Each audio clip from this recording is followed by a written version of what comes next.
안녕하세요, 김성태입니다. 제가 운영하고 있는 네이버 카페의 글을 이제 가끔 보다 보면은 이제 상식적이지 않은 손님들 때문에 속상하다고 하는 글들을 이제 좀 많이 봐요. 우리는 이제 그런 손님들을 진상 손님이라고 하죠. 사실 그런 손님들은 좀 안 왔으면 좋겠는데, 그 상식적이지 않은 사람들도 여행을 다니니까 뭐 어쩔 수 없죠. 가끔은 그런 손님들도 좀 맞이를 해야 됩니다. 그런데 이제 그런 손님들은 본인이 그렇다는 걸 모른다는 거예요. 답답하죠. 좀 가르쳐 주고 싶은데, 만약에 잘못됐다라는 걸 가르쳐 주게 되면은 뭐 또 가르치려 들은 거냐 뭐 이런 식으로 일이 더 커질 수도 있겠죠. 남들한테 피해를 주고 상황을 안 좋게 만들어 간다라는 거를 이제 본인은 모르는 거예요. 그런 사람들은. 물론 이렇게 글을 유심히 읽다 보면은 반대로 펜션 운영하시는 분들께서 좀 민감하게 받아들이는 경우들도 보이는 것 같고, 처신을 잘 하지 못해서 일이 좀 더 커지는 경우들도 분명히 있긴 있어요. 업주 입장이라고, 그러니까 꼭 뭐 의뢰 입장이라고 해서 무조건 선이고 무조건 피해자라는 이야기는 또 아닙니다. 제 영상을 시청해 주시는 분들의 연령대가 참 다양한데요. 저보다 연세가 많으신 분들도 제 영상을 잘 시청하고 또 잘 들어주시더라고요.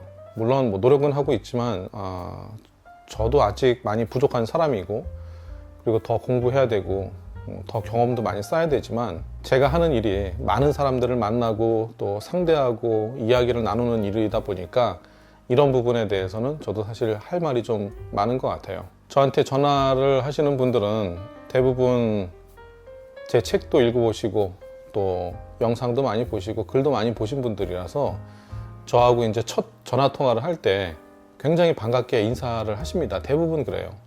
아마 평상시에 그렇게 저를 계속 인지를 하고 계셔가지고 그렇게 반갑게 인사를 하시는 거 아닌가 싶어요. 그런데 이번 경우는 좀 달랐습니다.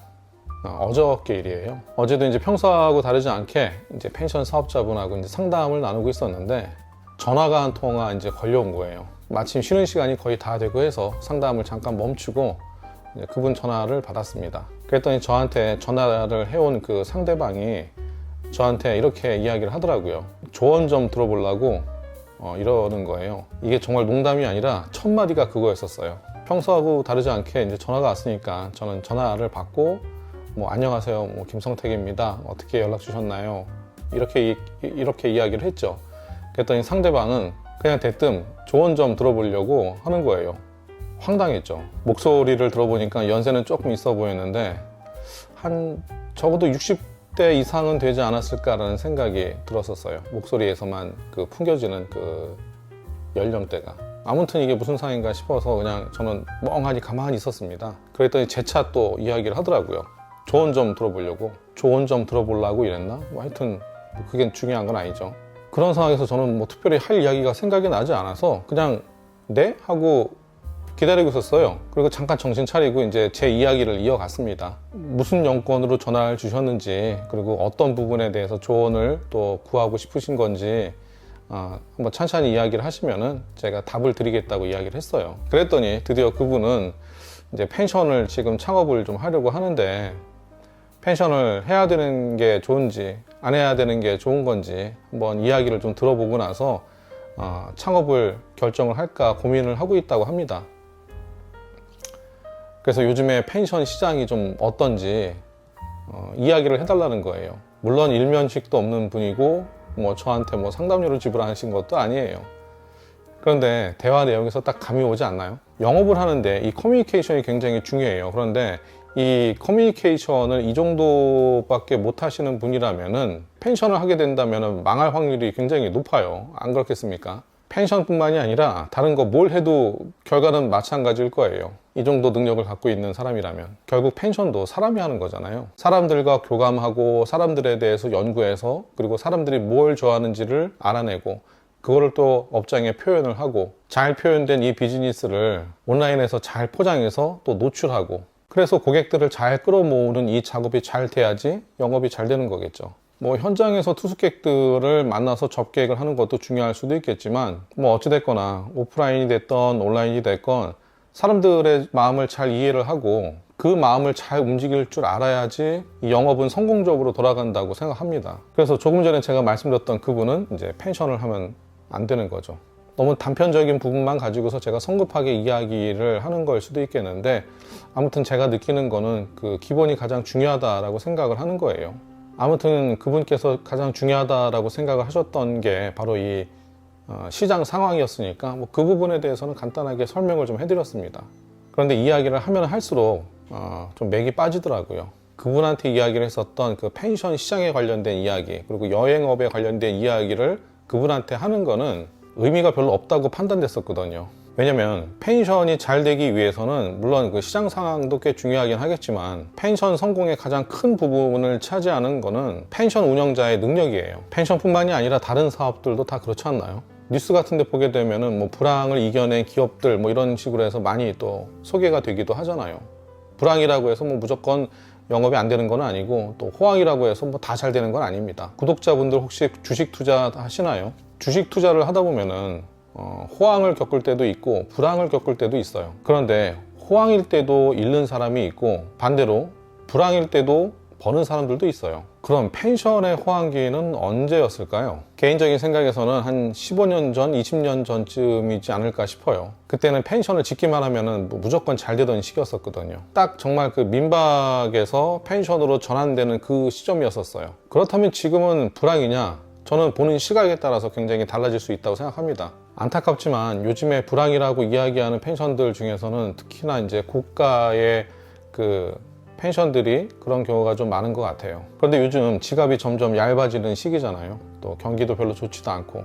그래서 이제 요즘에는 뭐 어떤 상품이나 마찬가지지만 가성비를 내세워서 만들어지는 그런 상품들이 인기를 굉장히 끌고 있어요. 뭐 펜션도 마찬가지입니다. 최근에는 가성비를 앞세운 좀 괜찮은 정도의 수준의 펜션들이 영업이 잘 되고 있습니다. 최근에도 이제 저하고 같이 상담을 하면서 창업이 된 펜션들도 꽤 많은데, 그 중에서 그런 펜션들이 유독 영업이 잘 되더라고요. 우리나라의 자영업자 수는 OECD 국가들 중에서도 굉장히 많은 편에 속해요. OECD 주요 국가들을 보게 되면은 노르웨이가 5%로 가장 낮고, 미국이 7%, 독일이 9%, 그리고 일본이 10%예요. 그러면 우리나라는 어떨까요? 우리나라는 콜롬비아, 멕시코, 칠레 같은 남미 국가 다음으로 높은 나라예요. 자영업자가 많다는 거죠. 자영업자가 많은 걸로 OECD 국가 중에서 7위입니다. 22%예요. 우리나라에서 일하는 사람들 중에 3명 중에 1명은 자영업자입니다. 그런데 그 자영업자들 중 63%가 50대 이상의 중노년층이 굉장히 많아요. 그러니까 3명 중 2명은 중년, 노년이 이 자영업에 뛰어든다는 겁니다. 그러니까 좋은 회사에 잘 다니다가 50대가 좀 넘어서 다들 자영업으로 뛰어든다는 거예요. 우리나라 사람들은 그게 유독 또 높은 편이라는 겁니다. 얼마나 경쟁이 치열해요. 그런데 펜션은 음식점처럼 요리를 배우고 뭐하고 할 게 없다고 판단이 되는지, 그러니까 대단한 기술이 없어도 창업할 수 있다고 판단을 하는지 이쪽으로 굉장히 많이 유입이 되는 거예요. 이제 머리를 별로 쓰지 않고 그냥 사업체만 차려놓으면 무조건 잘 되는 사업은 펜션뿐만이 아니라 어떤 비즈니스도 그런 거는 없어요.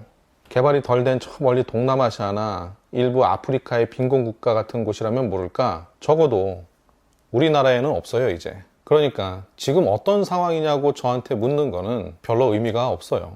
더 중요한 건 사업자가 가지고 있는 아이디어하고 능력이 얼마나 더 경쟁력이 있느냐, 그게 가장 중요할 거라고 생각합니다. 그러니까 어제 오전에 왔었던 전화, 조언 좀 들어보려고와 같은 질문은 아직 그 본질에 닿지 못한 질문이라는 거예요. 아마 제가 당시에 좀 짜증이 나서 그렇게 생각을 하고 있는지도 모르겠지만 저는 그렇게 생각을 합니다. 만약 펜션 사업을 준비하고 있다면 다음 내용을 고민해 보는 게 좋을 것 같아요. 그러니까 이 이야기는 내가 준비가 되면은 시장이 좋을 때 스타트하면 되는 거예요. 내가 준비가 안 되어 있다면은 시장이 좋아도 스타트할 수가 없습니다. 펜션 창업을 하기 위해서 내가 할 수 있는 것들이 무엇인지를 알아야 돼요. 첫 번째, 소비자들이 좋아할 만한 컨셉과 경쟁력을 갖췄는지 파악해 보세요. SNS도 잘 하지 않는 그 중년 이상의 친한 친구들한테 물어보지 마시고 젊은 사람들한테 물어보세요. 과연 경쟁력이 있는지 없는지 그 젊은 사람들이 좀 더 센스 있게 받아들이고 답을 드릴 겁니다. 두 번째, 영업을 잘 하기 위한 마케팅에 대해서 얼마나 알고 있는지, 또는 온라인 마케팅 능력을 갖추고 있는 사람이 옆에 있는지 한번 파악해 보세요.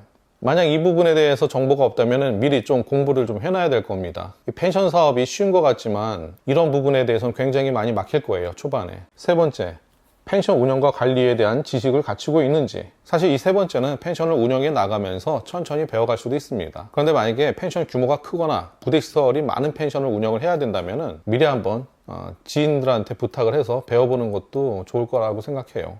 이 간단한 세 질문에 스스로 한번 답을 해보면 좋을 거라고 생각해요. 내가 어느 수준에 와 있는지를 판단하는 게 펜션 사업을 할지 말지를 결정하는데 큰 도움이 될 거라고 생각합니다. 오늘 이야기가 펜션 사업을 하는데 도움이 되길 바라겠습니다. 내용이 도움이 됐다면 꼭 구독해 주시고 제 이야기 앞으로도 잘 들어주길 바라겠습니다.